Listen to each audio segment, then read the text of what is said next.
Most companies today have no shortage of AI ideas. What they struggle with is deciding which ones deserve serious investment. That sounds simple, but it is becoming one of the harder management decisions around AI. Boards are asking what the company is doing, employees are experimenting, vendors are constantly introducing new tools. Every department can now come up with a use case. And before long, the organization has a long list of pilots, proposals, and ideas competing for time and money. Some of them will be worth pursuing, many will not. Welcome back. I'm Piero Salimi.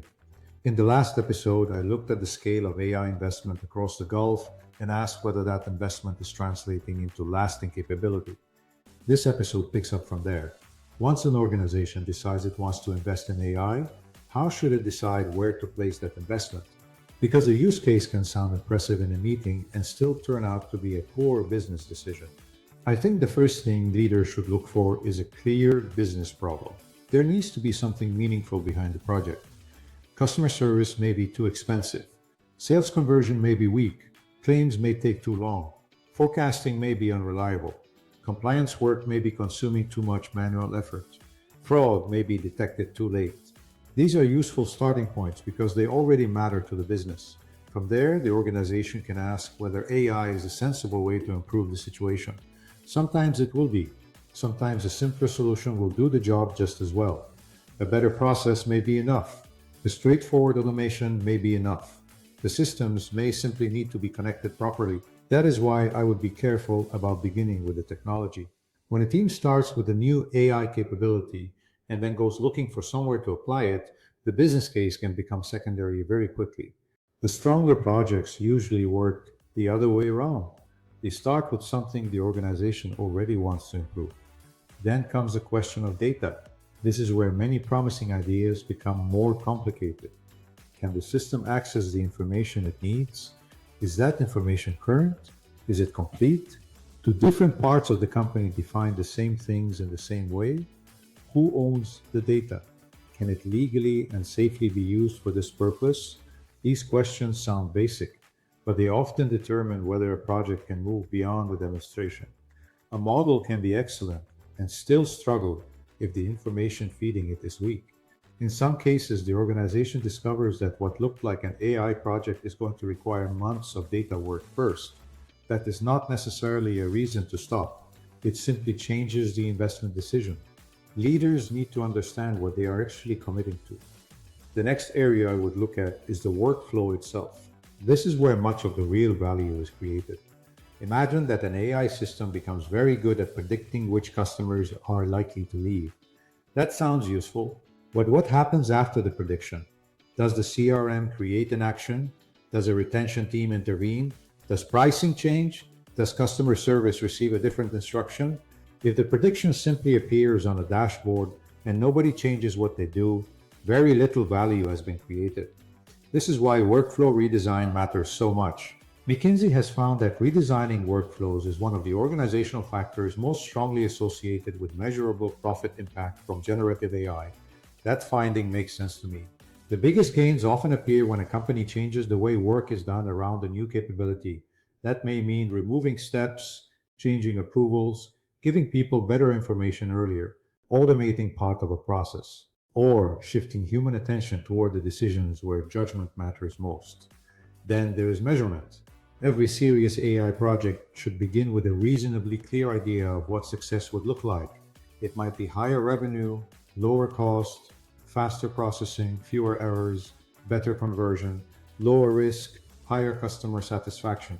The measure does not need to be perfect at the beginning, but there should be enough clarity to judge whether the project is moving in the right direction. Otherwise, pilots can stay alive for a very long time. Nobody is quite sure whether they worked. Nobody wants to cancel them, and the organization keeps spending around them. There is also the question of scale. Some use cases are interesting but too small to justify the effort required. A process may be automatable, but if the savings are limited and the project requires integration work, security reviews, specialist talent, governance, monitoring, and ongoing support, the economics may not hold up. This is where enthusiasm needs to be balanced with discipline. A technically possible project can still be a weak investment. The organization should have some sense of the size of the prize before committing serious resources. Then comes something that is often underestimated: whether the project can survive the organization itself. A pilot usually operates in a fairly controlled environment. Production is different. Production involves procurement, security, compliance, legacy systems, integration, change management, training, employee behavior, customer expectations, and sometimes regulation. That is why a project can work well in a test environment and still struggle once it is introduced into the business. For executives, this means organizational readiness should be considered early, especially in banking, healthcare, government, aviation, and infrastructure, where the consequences of mistakes can be significant. Ownership is another area I would look at closely. Someone in the business needs to own the result. A data team may build a model, a technology team may integrate it, an innovation team may sponsor the pilot, but the business function benefiting from the project should have responsibility for the outcome. If the project is meant to improve sales, sales leadership should care whether it works. If it is meant to reduce claims processing time, the claims operation should own that target. Otherwise, AI projects can become detached from day to day operations. They remain interesting technology initiatives rather than becoming part of the business. So, if I were reviewing an AI investment portfolio, I would want to see a few things very clearly: a problem that matters, data that can support the use case, a workflow that can actually change, a measurable result, a business owner, and enough potential value to justify the effort involved. That still leaves room for experimentation. In fact, experimentation is becoming easier and cheaper. Teams can now build prototypes very quickly. That is useful, but it also creates another challenge. The organization can end up with too many pilots. Each one may be small, but together they consume a surprising amount of attention. People need to prepare data. Technology teams need to integrate systems. Security teams need to review access. Procurement gets involved. Employees need training. Executives need to sponsor the work. Management attention becomes the scarce resource. That is why I think companies need to become more selective. A smaller number of well chosen projects usually has a better chance of reaching production than a large collection of experiments competing for the same people and resources. This matters particularly in the Gulf. The region has capital, it has strong government support, it has access to global technology companies, and there is a clear appetite to move quickly. That creates a very good environment for experimentation. The challenge is making sure that experimentation turns into something durable, because the value will not come from the number of pilots launched, it will come from the projects that become part of how organizations actually operate. So, for readers reviewing their AI portfolio, I think the most useful question is fairly straightforward.